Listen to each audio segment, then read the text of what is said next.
মনের মুকুর গল্প পাঠের আসরে আমার সমস্ত প্রিয় বন্ধুদের জানাই সাদর আমন্ত্রণ।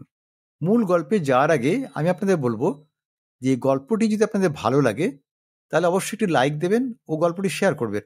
আর যদি চ্যানেলটি এখনো সাবস্ক্রাইব না করে থাকেন তাহলে সাবস্ক্রাইব করে দেবেন। এবার তাহলে মূল গল্পে আসা যাক। আজ আমি আপনাদের একটি খুব হাসির গল্প পড়ে শোনাবো। গল্পটি লিখেছেন সাহিত্যিক শীর্ষেন্দু মুখোপাধ্যায়। গল্পের নাম সহজ সরকার। সহজ সরকার একজন খুব গোলমেলে লোক, বুঝলেন তো। আগে বুঝলাম বললে ভুল বলা হবে। আসলে সহজ সরকার কে সেটাই আমার জানা নেই কিনা। হ্যাঁ, সেটা জানার তেমন শক্ত কি, জানতে চাইলেই জানা যায়। তারপরেও একটা কথা আছে, সহজ সরকার সম্পর্কে আমাকে জানতেই বা হবে কেন বলুন। আমার তো মশাই 33টা বছর বয়স অবধি সহজ সরকারকে না জেনেই কেটে গেল। তাতে তো কোনো অসুবিধা হচ্ছে না, আমি তো দিব্যি আছি। এমনকি আমি তো আপনাকেও জানি না বা চিনি না। এই তো মাত্র মিনিট 10 আগে জীবনে আপনাকে প্রথম দেখলুম। নিরিবিলিতে বসে একটু স্মৃতিচারণ করবো বলে গঙ্গার ধারটা এসে একটু বসেছি, আর আপনি ফস করে উদয় হয়ে পাশে এসে বসে পড়লেন। আর তারপরই ফেঁদে বসলেন ওই সহজ সরকারের কথা। তা অবশ্যই ঠিক, আমিও তো আপনাকে চিনি না। শুধু জানি কি যে আপনার নাম হলো গিয়ে তপন ঘোষ, আপনি বাগবাজারে থাকেন, আপনার বাড়িতে বুড়ো মার বাবা আছেন, আপনার বইয়ের নাম উষারানী, আপনার দুটো 5 আর 3 বছরের খোকা আছে, আর আপনার নিচের তলায় যে ভাড়াটে আছে তার নাম গোপেন মিত্র, ভারী গুন্ডা প্রকৃতির লোক। আর তার সঙ্গে আপনাদের মামলা চলছে, আর ওই গোপেন মিত্রের জন্যই আপনার মনে শান্তি নেই, কারণ সে প্রায়ই আপনাকে লাশ ফেলে দেওয়ার হুমকি ধামকি দেয়। না না, এছাড়া আপনার সম্পর্কে আমার আর তেমন কিছু জানা নেই। তাই আমি আপনাকে চিনি বললে খুব ভুলই বলা হবে। ওহ, আপনি তো সর্বনেশে লোক মশাই, গোয়েন্দা নন তো?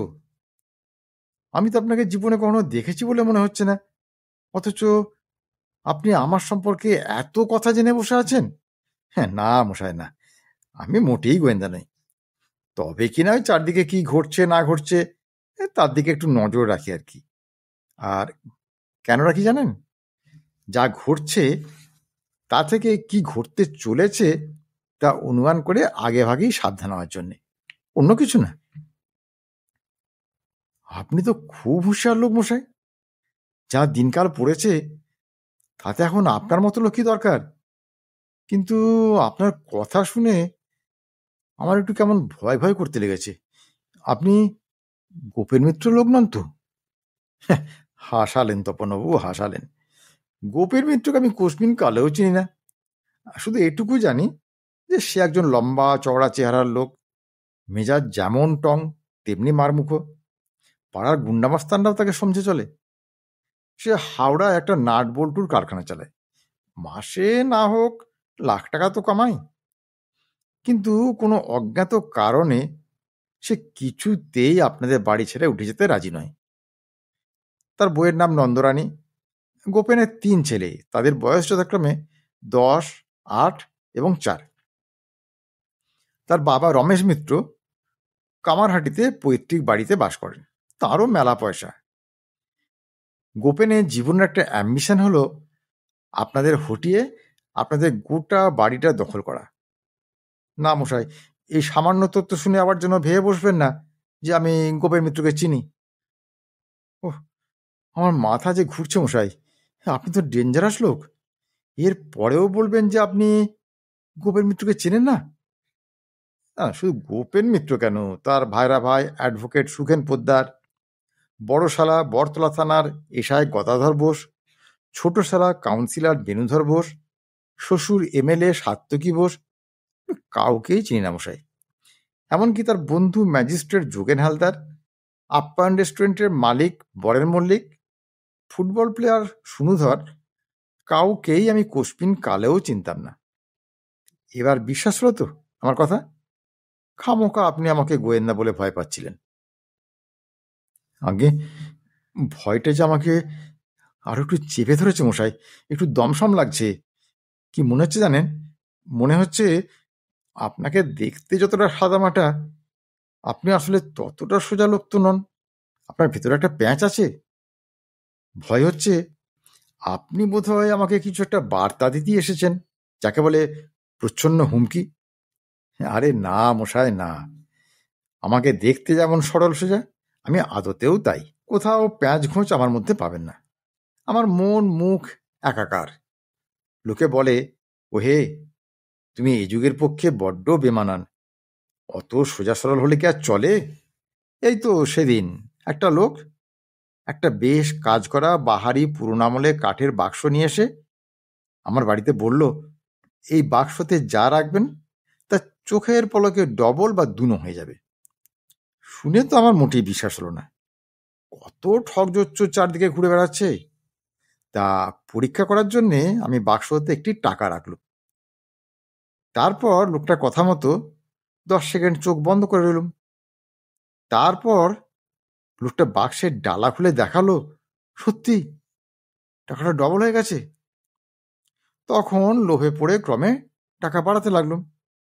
যা রাখি তাই দেখলুম সত্যি ডবল হয়ে যাচ্ছে। আর থাকতে না পেরে একেবারে 50,000 টাকা রাখলুম।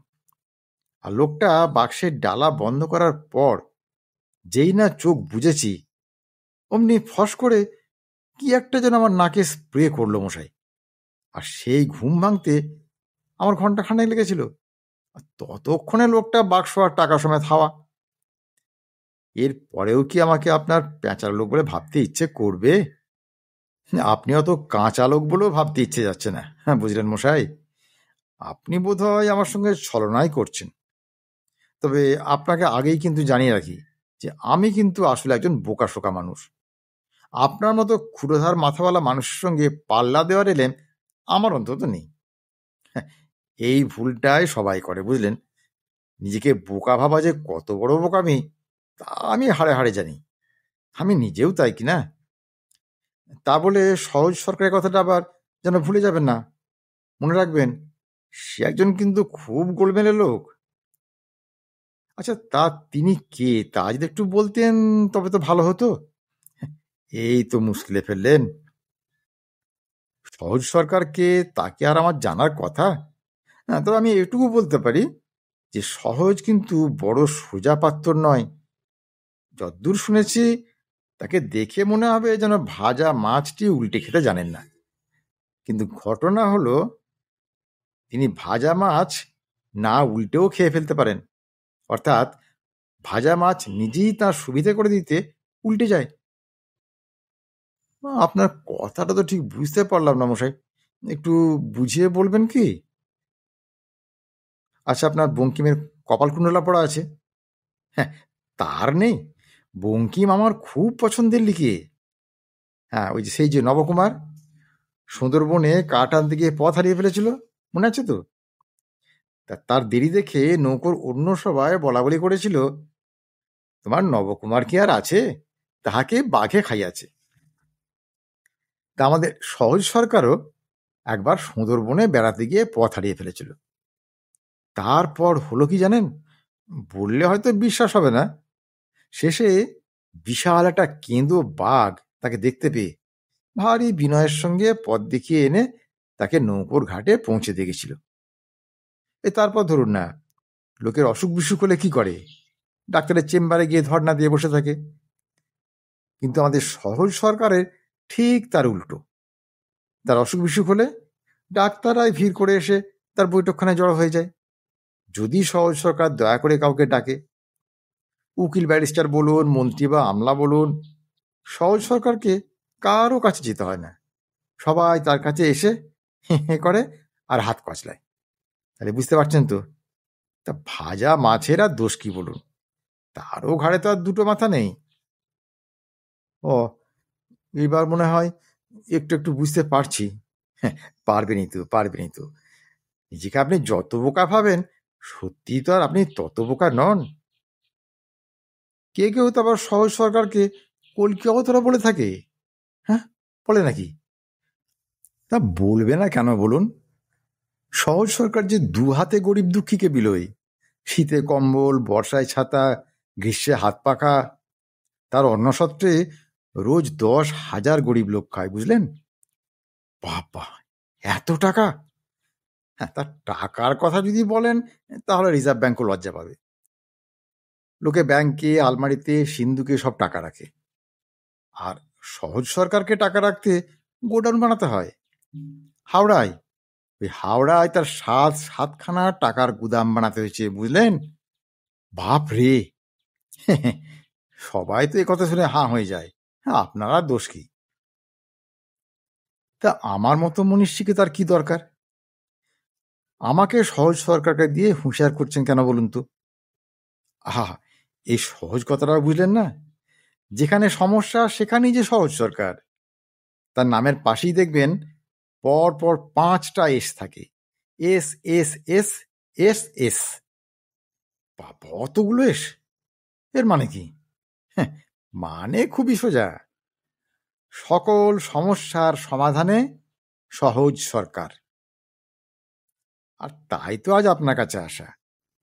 গোপেন মিত্রকে নিয়ে আপনি যে মনোকষ্টে আছেন সেটা সহজ সরকারের কানে গেছে, আর তাই আপনার জন্য প্রাণ কেঁদে ওঠায় সে সমাধানও বার করে ফেলেছে। সাপও মরবে, লাঠিও ভাঙবে না। হ্যাঁ, বুঝলেন কিনা? সেটা কি রকম মশাই? খুব সোজা।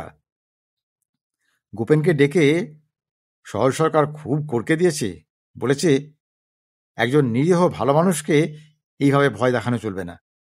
অবিলম্বে যেন সামান্য 5 লাখ টাকার বিনিময়ে সে বাড়ি ছেড়ে দিয়ে চলে যায়, নইলে কিন্তু বিপদে পড়বে। তা গোপেন গুন্ডাও এই প্রস্তাব মুখ বুজে মেনে নিয়েছে। হ্যাঁ, আগে হ্যাঁ, কত বড় সুখবর বলুন। কিন্তু 5 লাখ টাকা, এ আর এমন কি? আপনি নিশ্চিন্তে থাকতে তো পারবেন। আজকের গল্প তাহলে এখানেই শেষ করছি। গল্পটি কেমন লাগলো তা কমেন্ট করে জানাবেন, আর যদি ভালো লাগে তাহলে একটা লাইক দেবেন ও গল্পটি শেয়ার করবেন। আর যদি মনের মুকুর চ্যানেলটি এখনও সাবস্ক্রাইব না করে থাকেন তাহলে এখনই সাবস্ক্রাইব করে দিন। আজ তাহলে আসি বন্ধু, খুব শিগগিরই আবার হাজির হব এরকম একটি সুন্দর গল্পের ভিডিও নিয়ে। ততক্ষণ সবাই খুব ভালো থাকুন, সুস্থ থাকুন, আনন্দে থাকুন। নমস্কার।